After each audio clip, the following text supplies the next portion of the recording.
अब इस लेक्चर में हम पढ़ेंगे centre of mass of continuous mass distribution. Continuous mass distribution का centre of mass. Continuous mass distribution क्या होता है? एक तो पार्टिकल सिस्टम होता है, अलग अलग पार्टिकल होते हैं, ठीक है। एक पार्टिकल यहाँ, एक यहाँ, एक यहाँ, हर पार्टिकल के बीच में फाइनाइट डिस्टेंस होती है। कंटिन्यूअस मास डिस्ट्रीब्यूशन में भी मान सकते हो पार्टिकल होते हैं, पर इनफाइनाइट मिनी पार्टिकल्स होते हैं और दो एक के बाद एक पार्टिकल इस तरह से होता है कि उनके बीच में कोई डिस्टेंस फाइनाइट हम उसको पता नहीं कर सकता, ठीक है। जैसे जो मैंने स्क्वायर प्लेट लिया था, तो ऑब्वियस ही बात है स्क्वायर प्लेट कंटिन्यूअस मास था, कोई गैप नहीं था। जबकि पार्टिकल तो सिस्टम अलग होता है भाई, एक पार्टिकल यहाँ एक यहाँ, गैप होता है उनके बीच में। स्क्वायर प्लेट में कंटिन्यूअसली मास डिस्ट्रीब्यूटेड था, ठीक है। एक पार्टिकल के जस्ट बाद दूसरा पार्टिकल, इनफाइनाइट पार्टिकल्स थे, ठीक है। तो अब हम यहां पे देखें centre of mass of continuous mass distribution.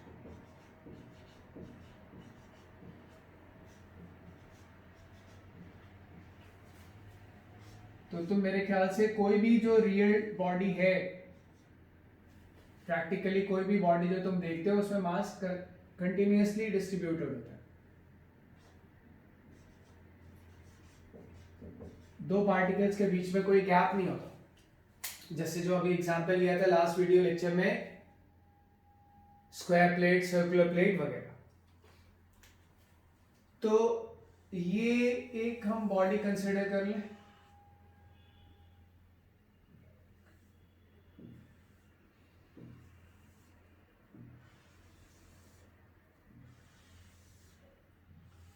Continuous mass distribution है, लगातार मास डिस्ट्रीब्यूटेड है। तुम देखो कोई गैप नहीं एक पार्टिकल और दूसरे पार्टिकल के बीच में,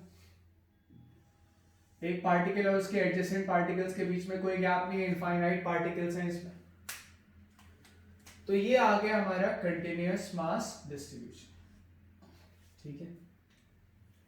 तो कंटिन्यूअस मास डिस्ट्रीब्यूशन का हम सेंटर ऑफ मास कैसे निकालेंगे? सपोज करो ये वाई एक्सिस है और मान लेते हैं ये एक्स एक्सिस है, ये ओरिजिन है, ये एक्स एक्सिस और ये वाई एक्सिस। तो कंटिन्यूअस मास डिस्ट्रीब्यूशन का जो मैं यहां पे एक्सप्रेशन तुम्हें बताने जा रहा हूं, वो दरअसल जो हमने पार्टिकल सिस्टम के लिए निकाला था ना, डिराइव किया था, उसी से आ रहा है डायरेक्टली, उसी से डायरेक्टली आ रहा है। कैसे? एन पार्टिकल सिस्टम था, ठीक है। एन मतलब कितने भी हो सकते हैं, इनफाइनाइट भी हो सकते हैं। कंटिन्यूअस मास डिस्ट्रीब्यूशन दरअसल इनफाइनाइट पार्टिकल्स का सिस्टम बोला जा सकता है, जिसके एक और उसके एडजेसेंट पार्टिकल्स के बीच में कोई डिस्टेंस, कोई गैप नहीं है। पार्टिकल सिस्टम में एक पार्टिकल और दूसरे पार्टिकल के बीच में गैप होता है। ये एक फर्क है between continuous mass distribution and particle system में। दूसरा, इन जनरल पार्टिकल सिस्टम में नंबर ऑफ पार्टिकल्स फाइनाइट होते हैं, इसमें नंबर ऑफ पार्टिकल्स इनफाइनाइट है। हमने एन पार्टिकल्स के सिस्टम का सेंटर ऑफ मास निकाला है। अगर हम n को इनफाइनाइट की तरफ टेंड करा दें, अगर हम n को अगर हम इनफाइनाइट ले लें, तो वो इनफाइनाइट पार्टिकल सिस्टम हो जाएगा और ये कंटिन्यूअस मास डिस्ट्रीब्यूशन भी इनफाइनाइट पार्टिकल सिस्टम है। पर उसमें मास दो पार्टिकल्स के बीच में गैप होता है, फाइनाइट गैप होता है। इसमें दो एडजेसेंट पार्टिकल्स के बीच में कोई गैप नहीं है, ये एक फर्क है। तो इन पार्टिकल सिस्टम का जब हमने सेंटर ऑफ मास निकाला था, सेंटर ऑफ मास का जो पोजीशन वेक्टर था वो क्या था? वो था sigma I is equal to 1 to n mass of ith particle into ith particle का सेंटर ऑफ मास, या कह लो ith पार्टिकल की पोजीशन। पर पार्टिकल का सेंटर ऑफ मास वही होता है जहां पार्टिकल होता है, यानी किसी एक पर्टिकुलर पार्टिकल के लिए बात करें तो उस पर्टिकुलर पार्टिकल का सेंटर ऑफ मास और उस पार्टिकल की पोजीशन एक ही बात है। ये मैंने प्रीवियस लेक्चर में भी तुम्हें एक्सप्लेन किया। Upon sigma M I is equal to 1 to n, यही था फॉर्मूला। सिग्मा एम आई का मतलब क्या है, I1 लोगे M1, I2 लोगे M2, I3 लोगे M3, IN लोगे Mn। तो I is equal to 1 to n, Mi का मतलब क्या है, 1 लोगे M1, फिर प्लस लगाएंगे, फिर I2 लेंगे M2, फिर प्लस लगाएंगे, फिर I3 लेंगे। तो इस सिग्मा समेशन का मतलब यही है, और ये है क्या, total mass of the system. तो ये हमने n पार्टिकल्स के लिए जो सेंटर ऑफ मास है उसका पोजीशन वेक्टर, या n पार्टिकल्स के सेंटर ऑफ मास की पोजीशन के बारे में ये पढ़ा था। अब कंटिन्यूअस मास डिस्ट्रीब्यूशन में हमें क्या करना होगा, फॉर कंटिन्यूअस मास डिस्ट्रीब्यूशन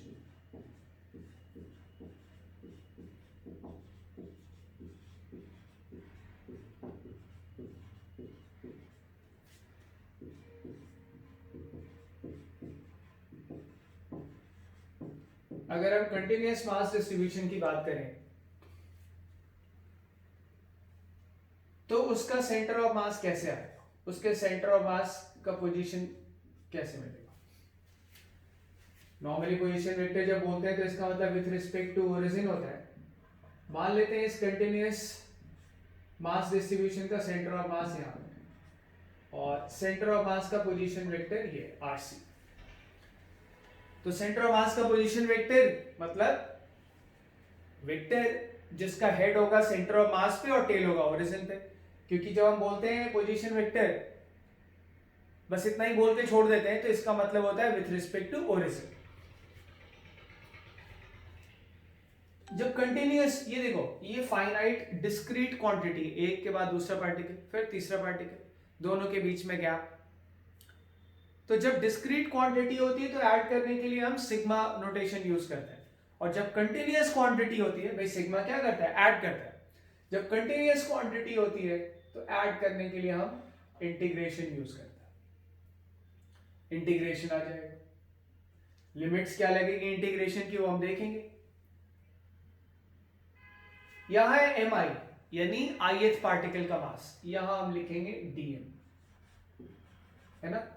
हमें पता है कि जो एलिमेंट होता है, छोटा सा एक पार्टिकल होता है किसी कंटिन्यूअस मास डिस्ट्रीब्यूशन का, तो किसी कंटिन्यूअस मास डिस्ट्रीब्यूशन का एक छोटा सा अगर हम एलिमेंट लें, पार्टिकल को ही मैं एलिमेंट बोल रहा हूं, किसी कंटिन्यूअस मास डिस्ट्रीब्यूशन का एक छोटा सा एलिमेंट हम लें, क्लियर है ये, तो उसके मास को हम किससे डिनोट करते हैं, डी। यानी जो रोल यहाँ पे mi का है, mi क्या डिनोट करता था, ith पार्टिकल का मास, वही रोल यहाँ पे dm क्या है, dm क्या डिनोट कर रहा है, इस पूरी बॉडी, भाई इसमें n पार्टिकल्स थे, mi क्या डिनोट करता था, ith पार्टिकल यानी एक पार्टिकल का मास। जो रोल वहां mi का है वही रोल यहाँ पे dm का है। dm क्या, ये पूरी बॉडी, dm क्या डिनोट करता है, इस पूरी बॉडी का एक छोटा सा एलिमेंट। तो ये ith पार्टिकल का मास था, यहां पे पार्टिकल ना लेके हम कह रहे हैं एक छोटा सा हमने मास लिया dm।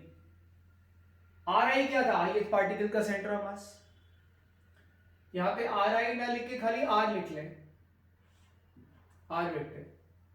तो ri था ith पार्टिकल का सेंटर ऑफ मास, और यहां पे r वेक्टर है जो हमने छोटा सा एलिमेंट लिया है, छोटा सा एलिमेंट, बॉडी के किसी पार्ट को हम एलिमेंट बोलते हैं, differential element. dm is mass of the differential element of the body, एक छोटा सा पार्ट जो बॉडी का होगा ना, उसको हम लोग बोलेंगे differential element of the body. तो जो रोल यहाँ पे mi का है वो रोल यहाँ पे dm का। ri क्या है, ri था ith पार्टिकल का सेंटर ऑफ मास, ri को मैंने यहाँ r लिख दिया क्योंकि यहाँ पे i सब्सक्रिप्ट नहीं यूज किया ना, इसलिए यहाँ पे भी नहीं किया, तो ri की जगह पे मैंने r लिखा है। r वेक्टर क्या है, ये जो हमने डिफरेंशियल एलिमेंट लिया है बॉडी का, उसका centre of mass upon sigma की जगह पे इंटीग्रेशन आ जाएगा और एम आई की जगह पे डी एम आ जाएगा, और जो इंटीग्रेशन की अप्रोप्रिएट लिमिट्स होंगी वो हम लगाएंगे। इसको मैं एक बार ऐसे लिख देता हूँ, position vector of centre of mass is r vector into dm, mass के रिस्पेक्ट में इंटीग्रेट होगा, जो यहाँ पे डीएम होता है ना, जो होता है डी के बाद उसी के रिस्पेक्ट में इंटीग्रेशन होता है, और यहाँ पे इंटीग्रल। अब जरा यहाँ पे हम लिख लें डीएम क्या है, mass of differential element of the body, mass of differential element, differential मतलब बहुत छोटा, जिससे मिलके वो बॉडी बनी हो, differential element of the body.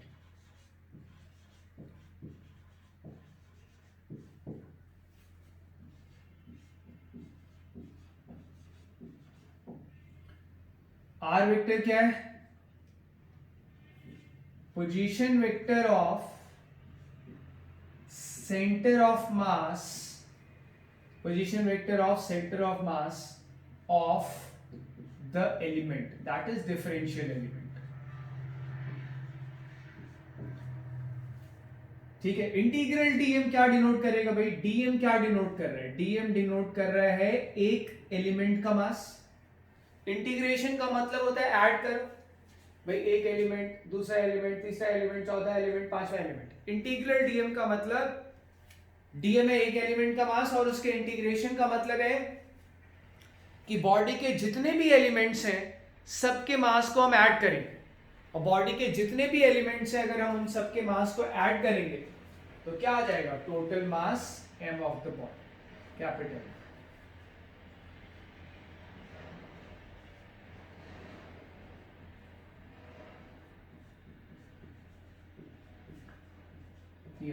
Total mass of the body. तो ये फॉर्मूला हमने यहां पे डिराइव किया है फॉर कंटिन्यूअस मास डिस्ट्रीब्यूशन। ठीक है, ये फॉर्मूला हमने यहां पे डिराइव किया है फॉर कंटिन्यूअस मास डिस्ट्रीब्यूशन। इससे तुम देखो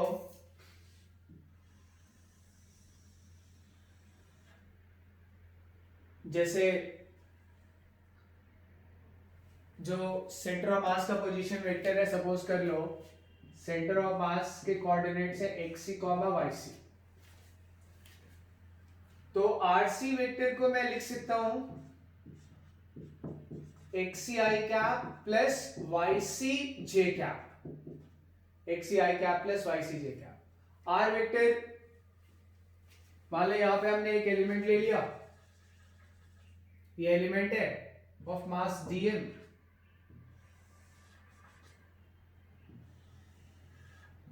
इसका जो पोजीशन वेक्टर है वही तो आर वेक्टर है, और मान लेते हैं इसके कोऑर्डिनेट्स है एक्स कॉमा वाई, इसके कोऑर्डिनेट्स है एक्स कॉमा वाई। तो यहां पे अगर हम देखें तो आर वेक्टर को मैं क्या लिख सकता हूं, आर वेक्टर को मैं लिख सकता हूं x i cap plus y j cap, ये लिखा जा सकता है। अब मैं यहां पे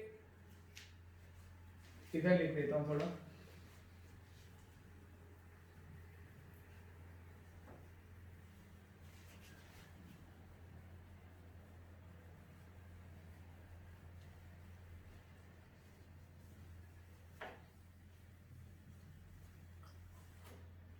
तो अगर देखा जाए यहां पे पहले तो मैं ऐसे लिख देता हूं कि what is X C comma Y C, this is coordinates of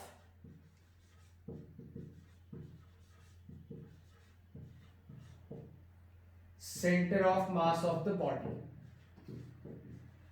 ये कोऑर्डिनेट्स हैं centre of mass of the body के, और x कॉमा वाई के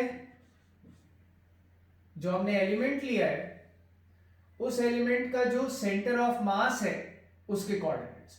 आर वेक्टर बराबर लिखा ना, आर वेक्टर क्या था, आर वेक्टर था एलिमेंट के सेंटर ऑफ मास का पोजीशन वेक्टर, तो x और y क्या हो जाएगा, एलिमेंट के सेंटर ऑफ मास के coordinates, coordinates of centre of mass of element.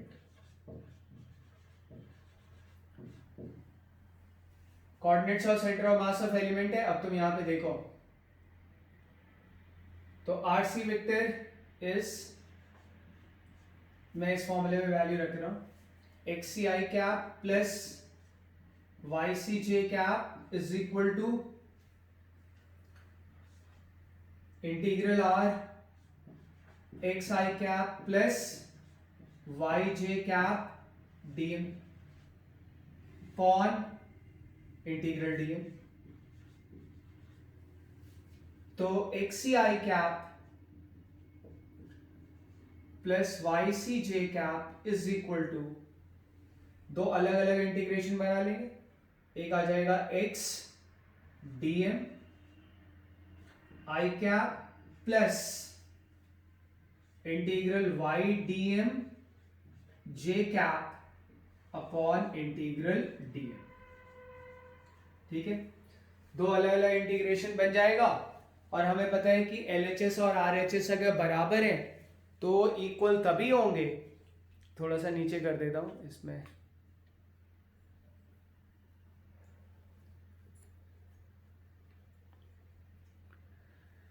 तो वो तभी बराबर होंगे जब लेफ्ट हैंड साइड का आई कंपोनेंट बराबर हो राइट हैंड साइड के आई कंपोनेंट से। तो लेफ्ट हैंड साइड का आई कंपोनेंट देखो क्या आएगा, डिवाइड अलग अलग करके लिख लो, तो ये आएगा xc is equal to integral X DM upon integral D, और yc यानी सेंटर ऑफ मास के जो कोऑर्डिनेट है उसका y कंपोनेंट, yc का मतलब क्या है, y coordinate of centre of mass of the body is equal to integral y D upon integral D. ये हमारे पास फॉर्मूला आ गया। ठीक है, इसमें मैं फिर से एक बार तुम्हें बता देता हूं, ये लिख सकते हैं भाई, प्लस को अलग अलग लिख सकते हैं ना फ्रैक्शन को, उससे याद है कि xc क्या है, xc है x coordinate of centre of mass of the body, x क्या है, x coordinate of the centre of mass of the element, मैं लिख नहीं रहा हूं पर जो बोल रहा हूं उसको तुम लिख लेना। yc क्या है, y coordinate of centre of mass of the body, पूरी बॉडी, और y क्या है, y coordinate of centre of mass of the element. ठीक है, तो इस वाले लेक्चर में हम इतना ही देखेंगे, इस वाले लेक्चर को हम 3.1 बोलेंगे। अब मेरी लाइव क्लास का टाइम हो रहा है, तो ये मैंने फॉर्मूला तुम्हें बता दिया। ठीक है, कंटिन्यूअस मास डिस्ट्रीब्यूशन का, और इसके बाद हम जब कंटिन्यूअस मास डिस्ट्रीब्यूशन का सेंटर ऑफ मास निकालेंगे तो फिर से इन फॉर्मूले को हम ढंग से एक्सप्लेन करेंगे, और तब हमें सिग्निफिकेंस पता चलेगा कि आखिर एलिमेंट क्या होता है, एलिमेंट का मास डीएम हम निकालेंगे कैसे, डिफरेंट बॉडीज के लिए हम एलिमेंट लेंगे कैसे, वगैरह। ठीक है।